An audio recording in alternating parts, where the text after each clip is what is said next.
if you think about a boat, for example, if you've got holes below the waterline, you've got a sinking boat, right?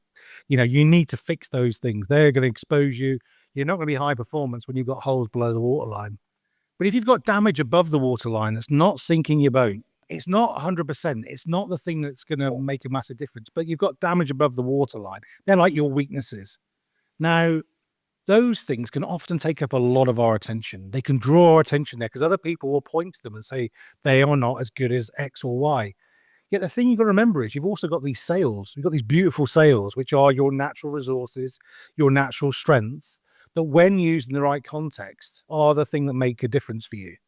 And I think that sometimes we spend too much time looking at the damage above the water level at the expense of the sails. Now, that doesn't mean you don't fix it when you've got a hole in your boat. Because if you've got a hole in the boat and you release your sails, you just sink really fast. It just means you sink quicker. What I think people perceive sometimes is damage above the waterline as being holes in their boat. And they think by fixing those, they're going to get high performance. They fix those and they've got now a sturdy boat.